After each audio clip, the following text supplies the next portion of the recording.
That's on giant. Talk tough, we define it. Big blue blood, we align with. Turn the mic up loud, let us find it. That's on giant. Hot takes, you rewind it. Rumors run wild, we assign it. You want truth, come and find it.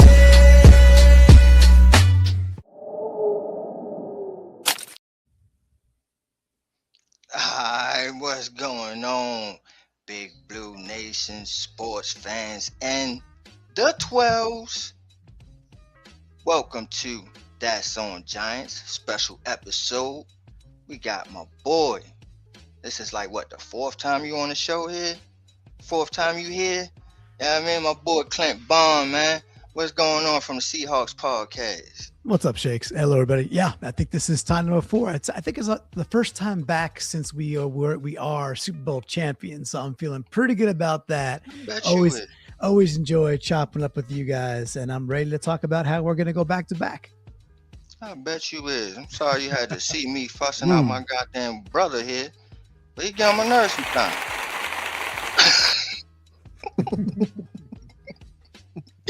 We also got, for the first time on our airways here, Miss Hangover is with us. What's going on, Miss Hangover? What's good? I'm ready to get into it. I bet you is. Y'all motherfuckers too happy for me. It comes with the territory. You know what I'm saying? Y'all hear me fussing and shit. You know what I'm saying? I'm yelling and shit. Y'all just all yeah, you know, it's all good. You know, it's just happy to be here, you know. You know why we're happy though? Because we did not care. I know that's right. Just win. Alright. Yeah, man. We also got LRP. His annoying ass today. Starting to bleed over from the backstage. You see that? Damn right, bro. Because that's what I do, man. Let me check the email. I'll check the email first. I'll see if I can find it. Yeah, check your email, Clinton. You know what I'm saying? Because everybody it's stuck in the metaverse. It's stuck in the metaverse. It ain't nobody else's fault. It's stuck in the metaverse because it's too large of a damn power. God damn it. That's all I'm saying. Ghost Dog, what's going on, bro? You're not much, man. About to get into this 12 topic and situations over here, man. You know what I mean? How they got there and if they gonna make it back and everything in between. You're a little shady with that comment. I don't know what's up with that. What you mean? Is they gonna make it back? What you mean? Is they gonna make it? It's a possibility, man. It's, you know, to beat the best, you gotta be to be the best, you gotta beat the best. And right now, they the best, man. That's just what it is. They got some things to deal with, though, right? Myles Garrett over here, but we're gonna talk about it. Oh, impossible. Sam Darnold coming, or not Sam Darnold, rather Aaron Donald might be coming. Yeah, man, we're gonna talk about it. We're gonna talk about it. All right. So y'all know how we do. You know what I mean? When we outside, we slip and slide. We slide. Slide to the left. Yes, slide to the right. So, it's what I want to know from y'all, man. 2 Seahawks fans over here. You know what I'm saying? How y'all feeling about the Super Bowl, and can y'all repeat? Ladies first, right? Sure. I would say repeating is, it's rare, but it's not something that we haven't seen the Seahawks do. We did, we fell short of the second win the last time, but it's still something that I feel like we could very much be proud of. I feel like the possibility is there. Like, we finally have an offense that is balanced. We lost a few of our defensive players in the offseason, but I feel like our defense is still very much dangerous. This season should be very interesting because I feel like the Seahawks have set the bar for, how football should be played. And really everyone else just wants to go as hard so they can compete and join in. At the end of the day, I feel like everyone's kind of chasing Seattle now, and the standard has been set. I feel like the targets are on our back, and that's exactly how champions want it. So buckle up. Talking big out the gate. Yeah, I'm saying poking her chest out. Well, how else are we supposed to talk, right? I mean, like, look, we run through the NFC West as many times as we have to. We know it's a good division, but Shakes, you asked, how does it feel? So I'll canvas that part. It feels amazing, right? You had the odds on screen earlier there. We were like plus 6,000 to win the whole thing when the season started, and we did. But the way we got through it and went through it, like beating the Niners, like demolishing the Niners at home, taking down the Rams in a classic NFC Championship game, only to go back to Levi Stadium, which is now officially Lumen South, and win on the Niners turf and smoke cigars, in their locker room to host Lombardi again. So the feelings are great season, of course, but also, Sam Darnold did what he had to do, right? So, people still get on. People are still questioning Sam Darnold, and I don't understand that one iota. Just because the defense shined in the Super Bowl itself, Sam still did what he had to go do. It was a very balanced team, like Miss Hangover told us already. She's exactly right. But when he had to go toe to toe with the MVP and Matt Stafford and this team that cannot be beat from LA, Stafford, I mean, Darnold basically outdueled Stafford. Stafford played good, but Darnold played better. And that's the fact. So how did it feel? It feels amazing. We went through our biggest rivals. We took them down.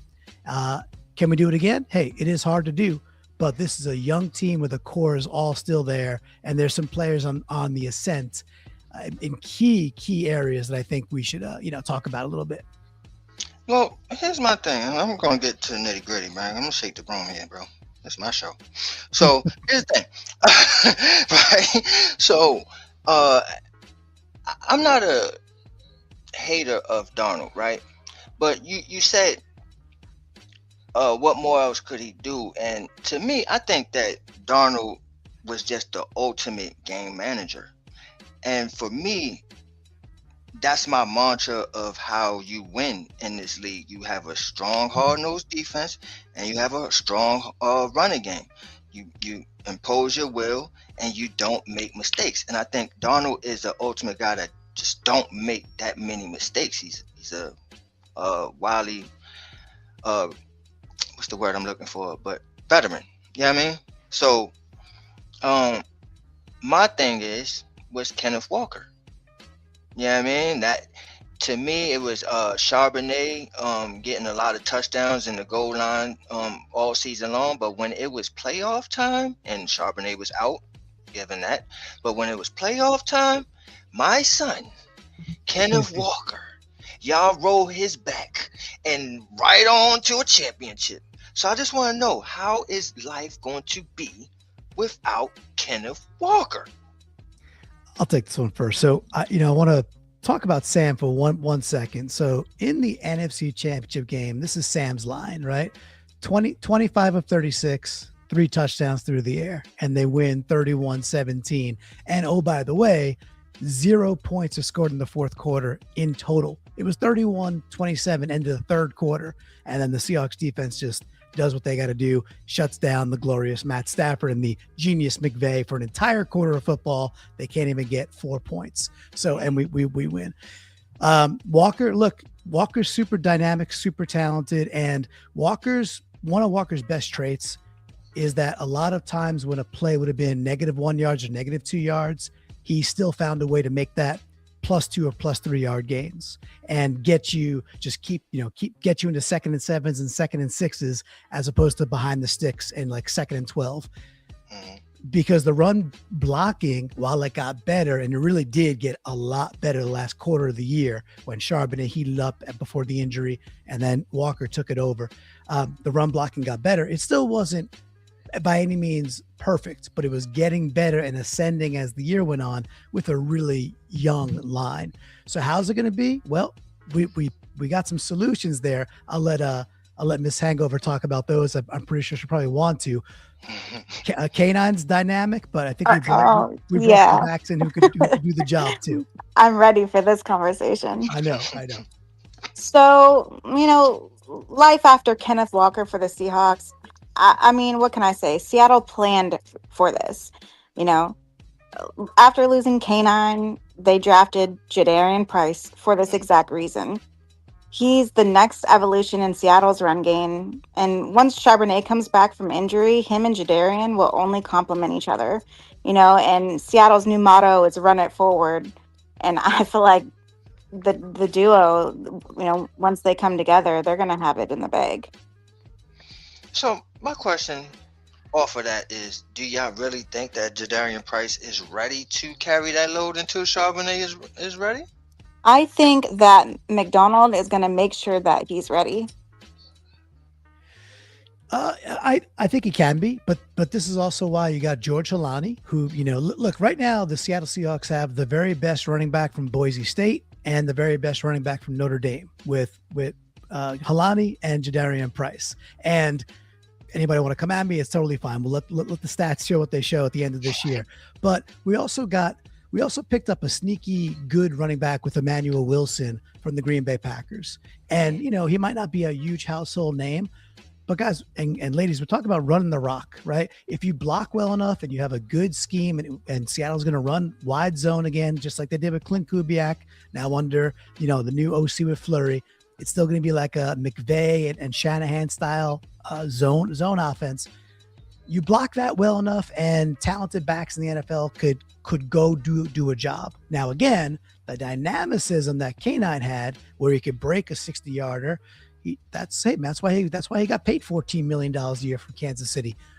But I think Emmanuel Wilson and Holani will hold the fort really, really well until Sharps is back and maybe Jadarian Price comes into a zone as a rookie. It won't shock me though if it's week 1 and we're looking at a stat line and Price is the leading carrier, has 15 plus touches week 1. That would not shock me one bit. He's not a lot of tread on the tire. He's obviously a strong back, the clear number 2 in the entire draft class.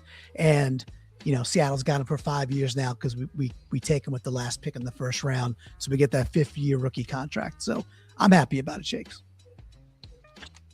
I do agree with the Emmanuel Wilson pickup as well. I remember I picked him up off the waivers in last year's fantasy, and him alone, just by himself, literally carried me through Josh Jacobs' injury. Nice. Which league was this, Miss Hangle? It was one of ours. I'm pretty sure it was. Was it like the one that I made or the one that ABSN made? It was the one that you made. Okay. All right, yeah. So that I won. You didn't win that one. Yeah, I mean, shouts to Pope. Yeah, I mean, but you did win the ABSN one. Right. Which was for the money. So shouts. Oh yeah, the other one. I got the two confused. That was my bad. And no, Seahawks fans just winning everything. I don't forget. I don't get it confused. I'm that's how I am. Fantasy. Yeah, I'm annoying with it. You'll see during the season. You know what I mean? We ain't really interact last year. And shout outs to you. You beat me in the playoffs. You know what I mean? So shout outs to her. But yeah, this year it's on. Anyway, right? We're gonna go back to this football, right? And we got E the Toast One from the Bronx with us. What's going on, E? You already know what time it is, man. Shout outs to everybody. I said I would come through, support, show love, because obviously I was called out and my credit report was ran yesterday. So let me come in here and get good graces. You know what I mean? With everybody on the panel. So shout outs to everybody, man. I'm just here to talk football. What's going on, everybody? Yes, I don't get fined. What's going on? No doubt. All right. So I'm gonna let some of my compadres ask some questions, but this is my last one to y'all. I want to know, how did y'all feel about JSN's breakout season last year, winning the Offensive Player of the Year? How do y'all feel about that boy? Because he showed he's like DK Metcalf who? So how do y'all feel about JSN? Why don't you take it? Are you talking to me? Yeah, go ahead, Miss Angela. Oh, okay. You go first. You go first. I got all right. I'm just getting all the love here. Sure. Alrighty. So, I feel like it's not even just now that he's going to have a breakout season. I feel like he was already having a breakout season last year, and now everyone is finally just waking up. This is, the year that he will have even more chemistry with the quarterback that he's already built upon, Sam Darnold. So you're most likely going to see a higher catch rate, more reliability on third downs, and you may find Sam looking for him in those tighter windows. I guess with nearly 400 yards after the catch tells us that he separates, he's super dangerously fast, and he has the ability to turn short throws into big plays. JSN doesn't just catch the ball, he creates yards. I agree. It's just, to me, I don't watch so much games, but when I do watch him, he's always open. So I'm like, how His does he yak get yards the is absurd, separation? bro. Hmm? His yak yards is absurd. His yak is 528 yards, man. Yak last year. It's crazy. Can No, I it's can crazy. I help you, Shakes, on the Yeah, reason why please this kid speak is on it. so Speak on elite? A lot of people don't understand the wide receiver position. They look at it as a position that just runs up the field, catches the ball, right? That's the casual fan. This kid has elite second level separation. Meaning is once he gets past 10 to 12 yards, he's a route running technician that you're going to have to latch on to that. Most cornerbacks cannot backpedal, mirror, and use the boundary against a guy who knows how to get into the field, hit soft zones, but most of all, help his quarterback out by coming back to the ball, but getting in a spot where he doesn't have to come backwards to get to the quarterback, but knows how to turn up the field actually when he catches passes. He has fluid movement, and his footwork is elite. Most people don't recognize receivers' feet have to be elite. When you look at the Ocho Cincos, when you look at the Odell Beckhams, when you look at those type of guys, he has that skill set that matches when it comes to elite footwork. So getting off the line of scrimmage, man press coverage, zone, and crosses, especially curls, nines, this kid is going to hurt you.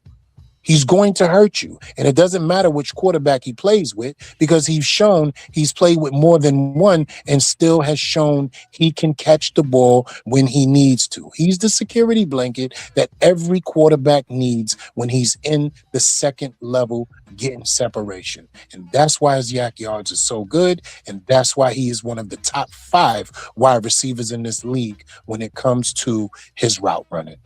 Yeah, that's all exceptionally well said. And Shakes, I got a problem with it. Your graphics are money, by the way. So great job, whoever's doing these graphics. But the top of this graphic says, "Is a superstar breakout coming?"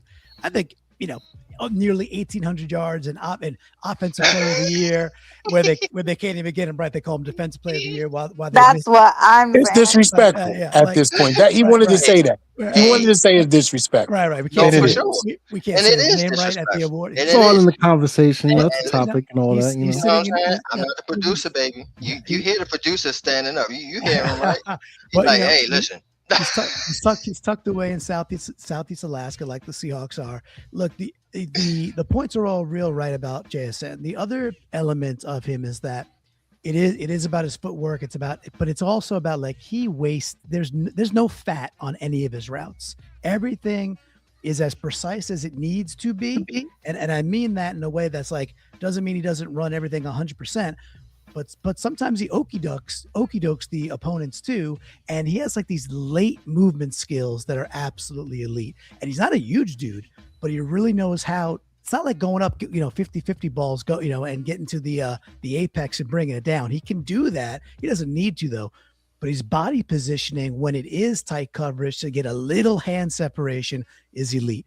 There's nothing wasted with this guy's game. And then he's got incredible hands on top of that. And he knows how to find the zones, and he's a QB's best friend. So the nice part about this Seattle Seahawks team, though, is I realized that, hey, this is going to be an audience that doesn't know the Seahawks all that well. They see JSN, they see Darnold, then we talk about K9. But look, you got Torrey Horton Jr. coming back for year 2, who was really good year 1 until he got a shin injury. But he had 6 touchdowns in 8.5 games, essentially, in year 1. All right. You got Cooper Kupp coming back. We know who he is. You got Shaheed coming in now for a full year with Sam. and you got AJ Barner as emerging tight end pass catcher. This is a good room. So the nice part is we don't need JSN to go 1,800 again. If JSN is like 1,400 but 12 touchdowns, it's all good. It just means the ball's going elsewhere, and I don't think he's going to care that much because now he's getting like what, $45 million a year, so he's okay. He's happy. Yeah, well deserved, man. Almost 1,800 yards. It's not. May I ask the Seattle fans a question? I would like to just call you out of 12s. Can I ask the 12s the question? Of course. Sure. Okay. Everything that you guys did, and shout outs to you guys. You guys are the NFL champions. There's nothing to talk about. You have an elite defense. But what I would like to know is, during the draft process and everything that has already taken place in free agency, do you guys feel that you got any additions to bring this team to even a higher level? Is there anybody that you see you guys got during the offseason or drafted that will allow you guys to maintain the success that you just had over this last season? I'll take a stab first. So I think there's a couple of ways to go with it, right? So I think most people would know when you look at Seattle's offensive line and Anthony Bradford as the right guard is the element that's like, okay, you could improve there. So Seattle goes out and it's a 5th rounder, but look, if you're going to take an offensive lineman in the 5th round, he might as well be a big corn-fed boy from Iowa. And they go get this guy, Bo Stevens, who Iowa's all about the zone offense. So does that mean he's going to be replacing Anthony Bradford? It does not. It just, we got some more depth there, and may the best man win. So that's one.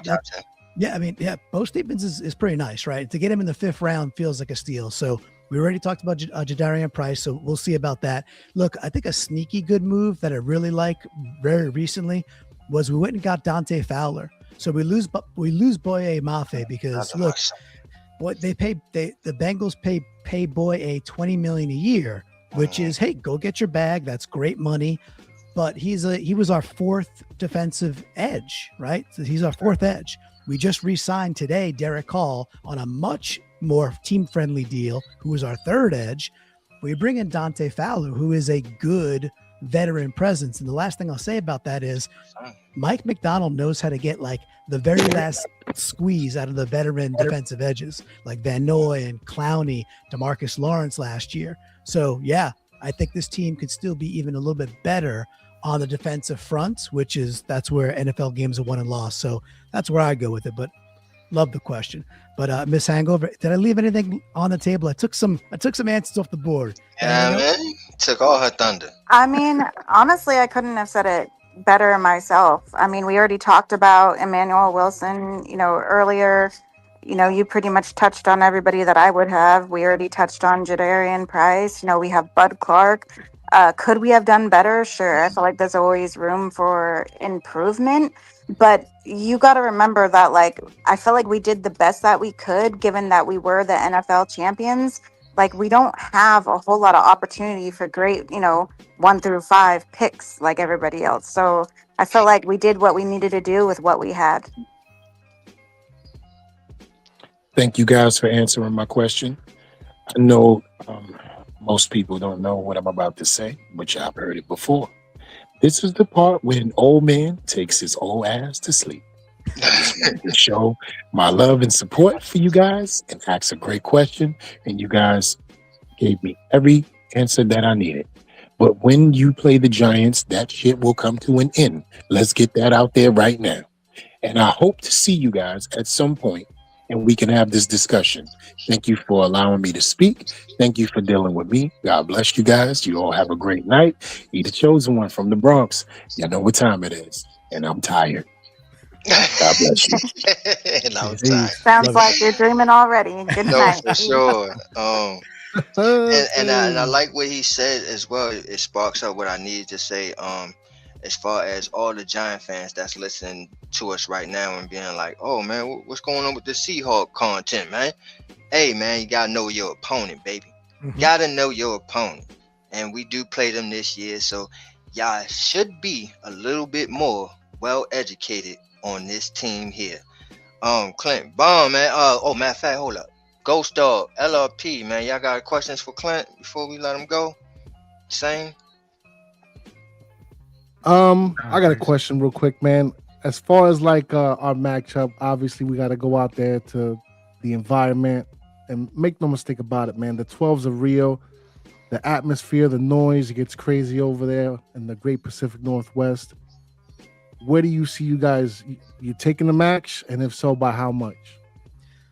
I mean, the game's December 13th, right? So there's a lot of football to be played. So we got to see what Harbaugh brings to the Giants. I'm a believer in getting a steady coach there. Like, look, I like what I saw from Jaxon Dart, guys. So I'll give you a prediction. The prediction is I think Seattle will, right now, sitting in June 2nd, I think Seattle's a better team on paper, they have way more depth than the Giants do have. But the Giants have talent. There is talent on that roster. How healthy are they? Is it Scatterboo back and running at full speed by mid-December? We'll see. He changes the game. But I like the direction of where the Giants are going. I mean, I live in Connecticut. I grew up in Long Island. I was born in Queens. My dad was a Giants fan. He recently passed. Big Giants fan. So I grew up with Big Blue in my house. So I have a soft spot for this team. Sorry from your father, bro. Yeah, man. Sorry. All good. I appreciate it. He's a big blue guy. So, but I like what this team is cooking, and I think they're like when you guys decided to not re-sign Wan'Dale Robinson, and someone's going to go give him $20-something million. I like Wan'Dale Robinson, but there's 22 dudes every single year coming out of college who can catch balls in the flat and be quick. So you don't got to spend money on the Wan'Dale Robinson of the world. It's crazy money and he's good. Right. I like him, but I like the way you guys are constructing your roster. And I do believe if you're going to press a team like Seattle, you do it with a quarterback that could escape, right? And make things happen with kind of those scribble plays. And I saw enough of Jaxon Dart last year when things were falling apart around him, making things happen to frustrate defenses that I don't care what defense you have. You face a quarterback like that, you can't really game plan for that kind of in the moment athleticism and kind of game wrecking plays. So Seattle's probably going to win that game, right? But that's a game to me that I wouldn't be shocked if the Giants come all the way out to Seattle and that is like some sort of like 27-24 battle, because I know the Giants can hang. So that's a really early prediction that I'd love to come back and talk about in December when we have a good gauge on what these teams actually are. But I like where the Giants are headed as an organization. I really like what the Cowboys are this year. I think the Eagles will probably fall off a bit. And I think the Giants have a shot to jockey for a legitimate, I don't know, plus 500 team where you're knocking on the edge of a wild card. If not, maybe even being annoying for NFC East. I think it's possible with this team. I appreciate that, man. Let that out, Clinton. You know what I'm saying? Don't hold so back nice. on all those feelings. I think you guys are pretty good. Yeah. I think look at I can see the confidence. It's got to hit. It's got to hit. You guys could go wrong, but there's enough talent there that I don't know. I can see that team winning 10 games. We appreciate the flowers, Clint. Well, and we're going to give it right back. Hold on, LLP. Let me give it right back, though. We has no chance in hell in beating y'all in Seattle. Listen, I'm just being real with it. We will not be beating y'all in Seattle. It's just not going to happen. It's not going to happen. So, shout outs to y'all. Yeah, I mean, it should be a good game, but I expect y'all to win. So, there's your flowers. Go ahead. It was unanimous over here as far as that matchup when we did a review of the schedule. But I did have a caveat. Yeah, LRP was out. He was on one. He was in. I'm sorry, Clinton. Y'all gonna take an L that day. Yeah. But however, it was a caveat though. I say this: we're gonna lose in the regular season, and then we're gonna see each other again in the playoffs. Take it away, LRP. Go ahead. No doubt. My question was, you guys didn't change any coordinators, right? You still got the same crew. No, we did. So Clint Kubiak walked to become the Raiders OC. Yeah. Right. So we only had 1 year with Kubiak. He wins the chip and he gets the job with the Raiders. They brought in Brian Fleury, who is from the Shanahan 49ers tree. So very similar offensive philosophy. He was their tight ends coach, but Fleury has an interesting background. He was there for 7 years. He also he was like a defensive guy for many, many years. So he's taught the defensive side of the ball, then migrated over to offense and became a tight ends coach. And now he's getting his first shot. So there's a big, like, we don't know, it's like Clint Kubiak was pretty proven and obviously had a really, really solid year. Folks don't realize Seattle scored the third most points last year in the league. Third most. Like, that's a lot of points.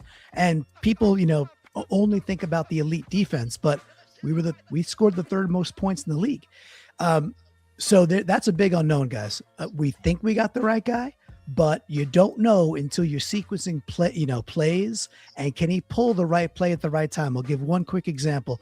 In the Super Bowl, the one offensive touchdown that Sam did throw was that beautiful like flag route to AJ Barner.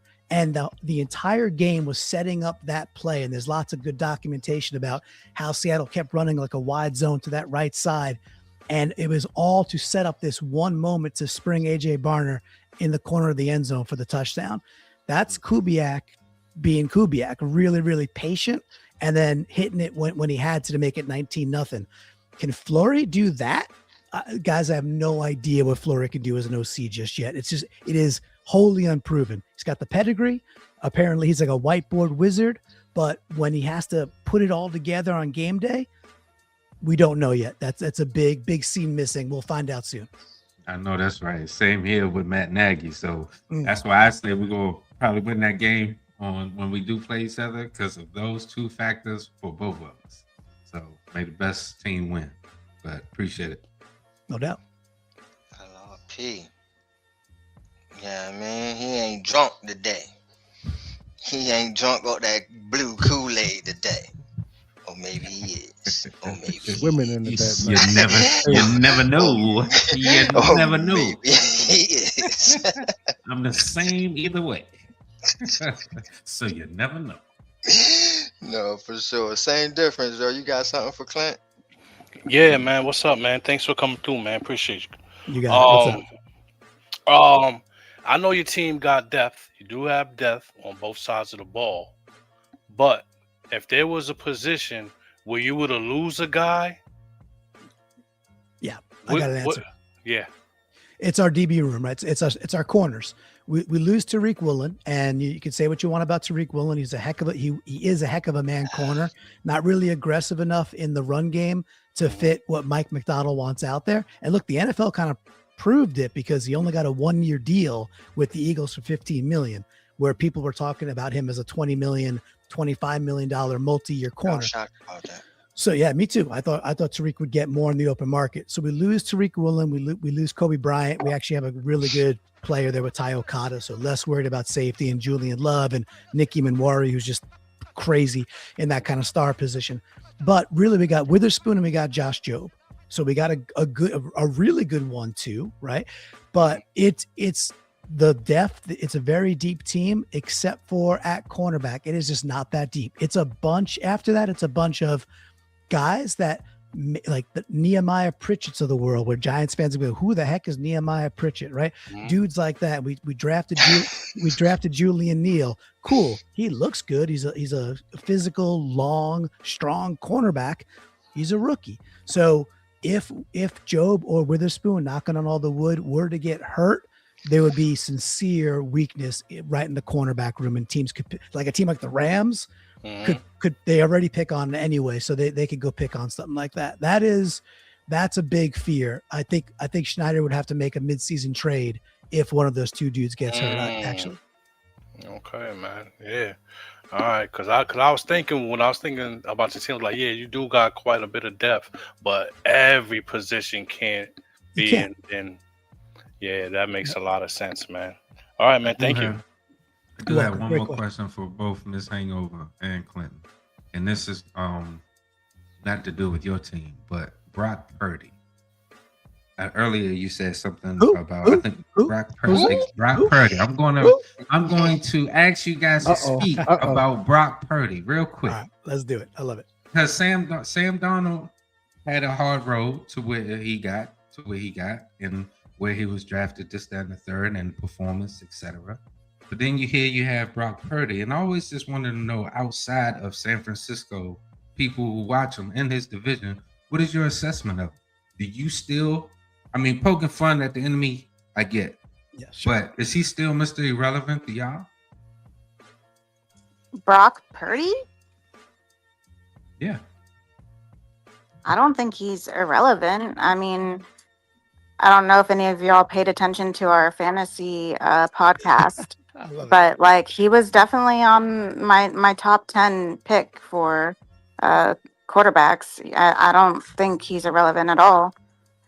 Do I think that he's as good as Sam Darnold? I mean, sure. They're just on different levels, different offensive lines. Last year Darnold had protected the ball better than any quarterback that Seattle has, seen since peak Russell Wilson. If he repeats last year's efficiency, I can really see us getting into the playoffs again. I envision a year with the adjustments to the O line and the new mind state of run it forward that will only see great things once again from Darnold.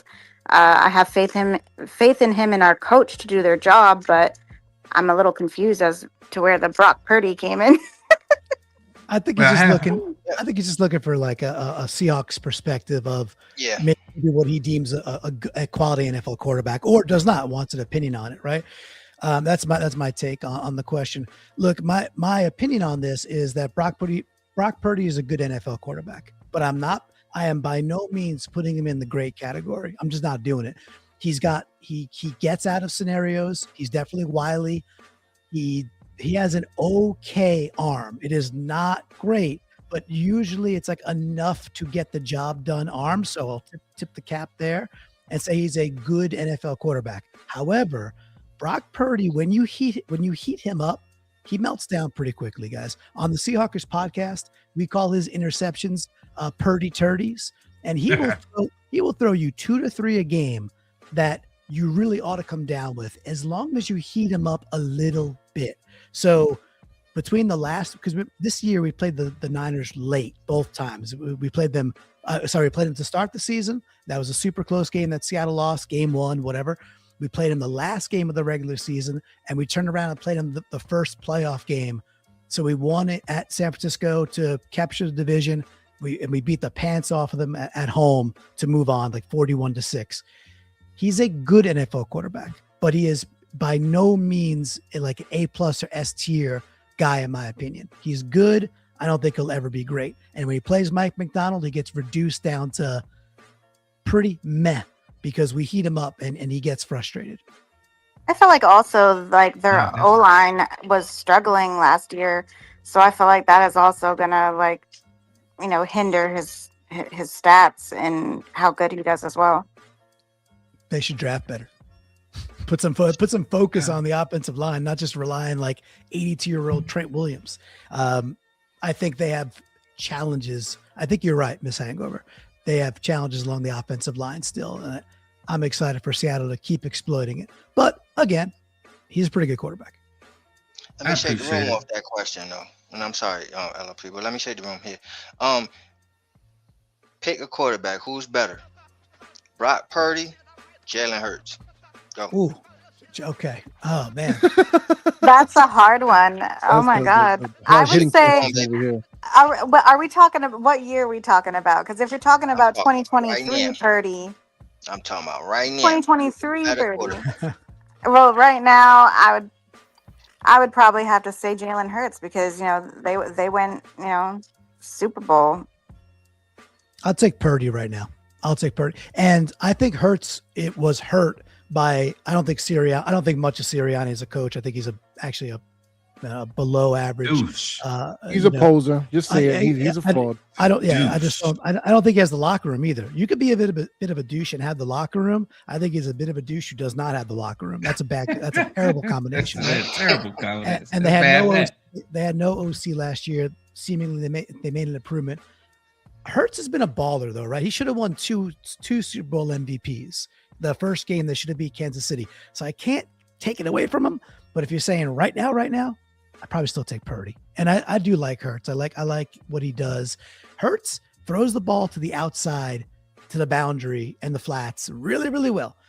Does he? But I think Purdy's a bit of a better processor and runs a system better than Hurts has. However, man, I don't know, guys. You guys, what do you think? If you put Hurts with Shanahan and gave him a year to understand that system, how high of a ceiling could Hurts have? I'm not a Hurts guy. I think he's a bum. So that's where my question came from. Bumskis. Well, I take Now I that. won't. I take that time. No, go ahead. Go ahead. So, No, you good. Go ahead, Go Arthur. ahead, okay. I'll go after.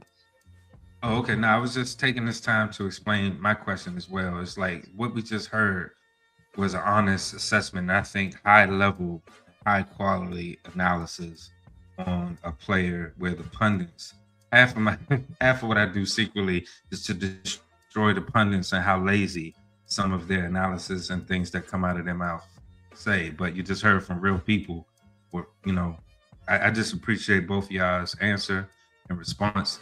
And whenever I hear the pundits talk about that individual, it's just lazy. But you guys gave it a real world look, so I appreciate it.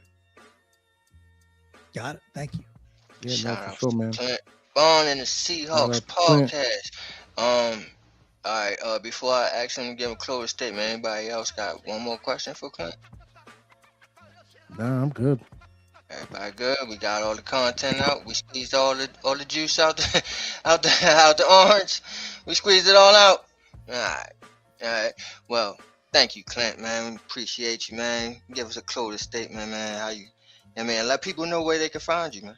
Yeah, sure. Shakes and team, thank you all a ton. So it's the Seahawkers podcast. If folks are watching, they got the sticker right there because you got to have a sticker right by you. So Seahawkers podcast or Clinton Bond on Twitter if you want to follow me.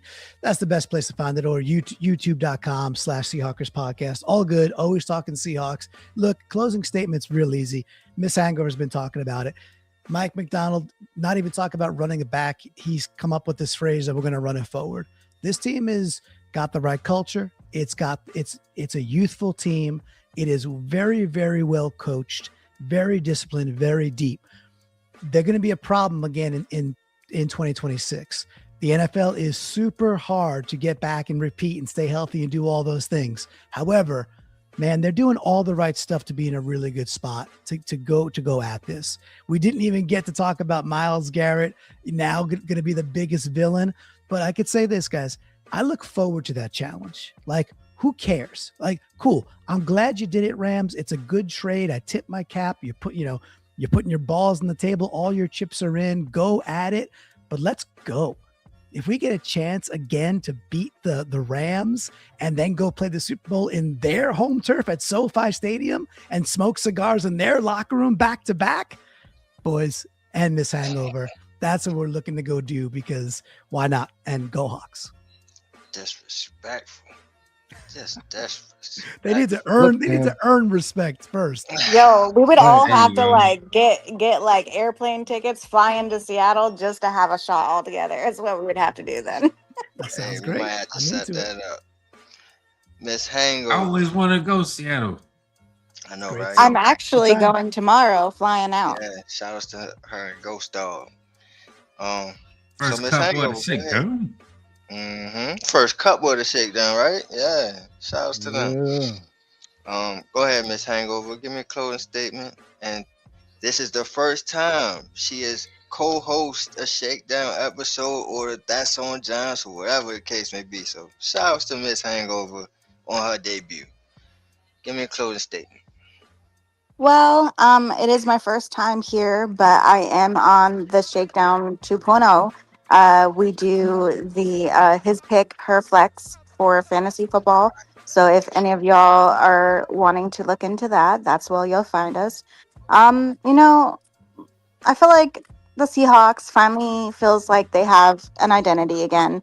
With head coach McDonald, he set the tone for winning to be in the blueprint with a very physical defense, and a locker room that actually believes in each other, really creates a winning culture. Um, I feel like, the locker room and the coaching staff are aligned. And our Super Bowl win this year wasn't luck. That was, roster building paying off. And I feel like a lot of teams are trying to, snipe different people from the Seahawks. I think even just recently, as of like yesterday or today, Teasley is leaving for the Minnesota Vikings. And it only proves that other teams really want what Seattle has built. And I'm really looking forward to seeing, what happens, especially when, the Giants and the Seahawks play against each other. It's going to be a real good game, and I can't wait to talk about it with all of you. Oh, Miss Hangover.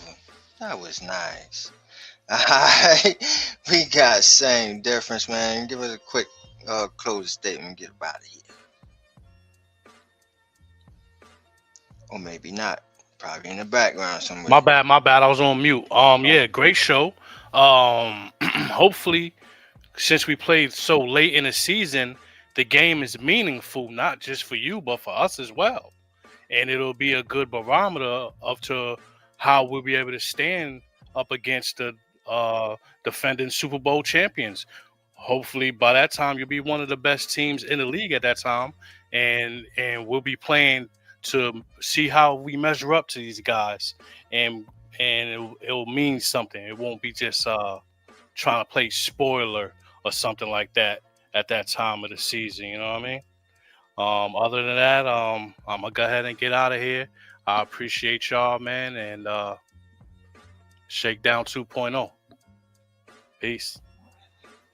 Same difference. You ready for them finals, boy? Just get Wimby out the paint. We gonna be all right. It's gonna be a hard thing to do. He gonna have to cover It's Cat. a hard thing to do. If he covering Cat and Cat paying point forward, he's gonna have problems.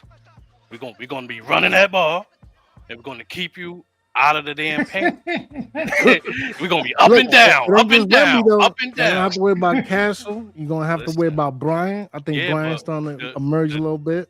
The teams they just played, they're not bulky. Like they ain't ran into nothing like no OG.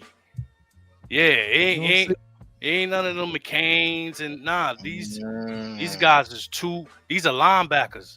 He said McCains and yeah, you was guarding, those are guards. These are linebackers playing basketball. Yeah.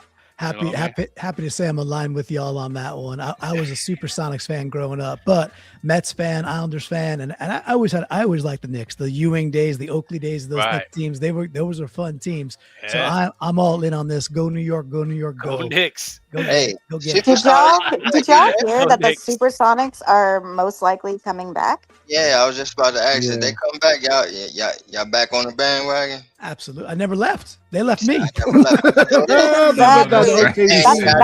a sore spot. That's about as much as a sore spot as losing that Super Bowl when they should have gave it to Marshawn. Yeah, it's about right. Marshawn. But go Knicks. Go Knicks. Happy you guys are in it. Yes, sir. I like the Supersonics when Detlef Shrimp and that time. Peyton, McKee, Shrimp. That was the team. NBA Jam was Shrimp, and I think it was. Oh man, I was kicking ass with the song. Yeah, he's on fire. Yeah, they were sick. They were sick. LRP, what you got for the people? So we can get up out of here. Yes, sir. Man, I need to give me some of them stickers. Full print is definitely not for certain because they lost my shit in the mail. But either way, y'all make sure y'all go check out Shakedown Shenanigans. Skip to 147. There's a brief pause. I ain't go nowhere. It was a computer. Like the email, right? Yeah, the email.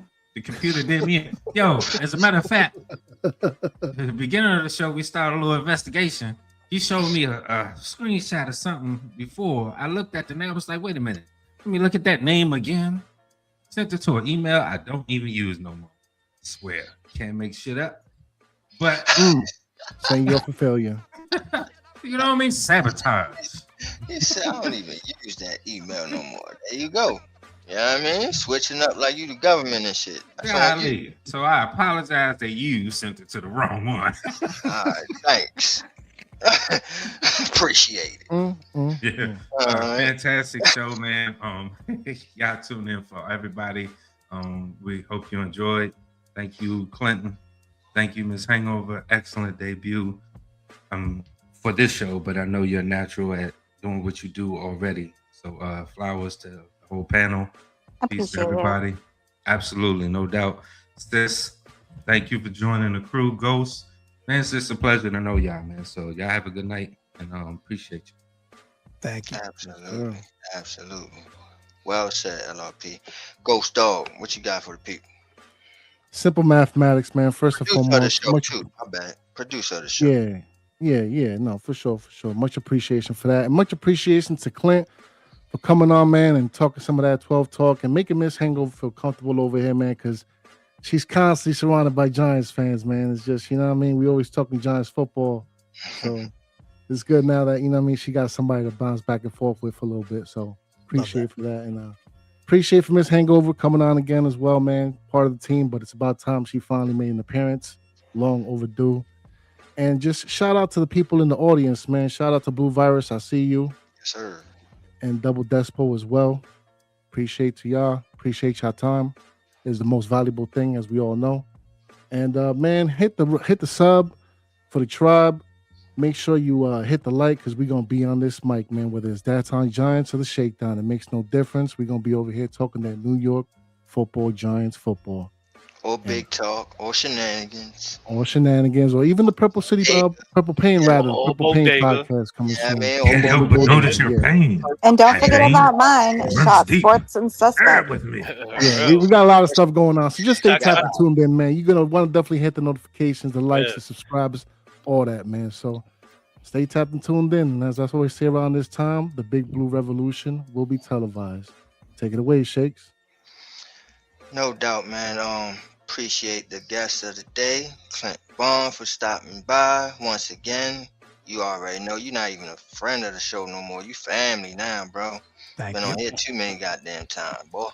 You know what I'm saying? You my go-to. I'll be like, all right, I need somebody. Let me go out like Clint. you know I'm game, right? Dude, Absolutely. I'm 48 years old. I got one kid in college and one other kid who's like, 16 years old, takes care of his own stuff. And my wife is at 11 o'clock at night. She's got to get up early. She's like, go do whatever you got to go do. So this is just time for me to come talk football. So you put the bat signal on. I'll be there. That's all.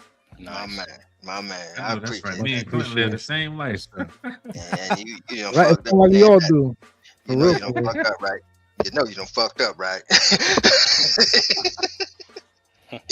I'm hitting them up every week. Clint, I need another guest here. But nah, man. But seriously, shout outs to y'all, man, and shout outs to the crew. E, the chosen one from the Bronx, for stopping by. You know what I mean? Old man's tired, but he came through and asked a question. You know what I mean? Shout outs to Black Freezy. Shout outs to J Rock. And am I missing somebody? I know it's 8 of us, right? I think I got everybody. All right, but shout outs to the whole crew. And like I always say around this time, shout outs to the old crew, shout outs to the new crew, and shout outs to you. We appreciate y'all out there. And until next week, 10 p.m. Eastern Time. Good night. Peace. Hold on, it's gonna be a little bit because the outro ain't set up. See, man, it's crazy. Hey, I don't know.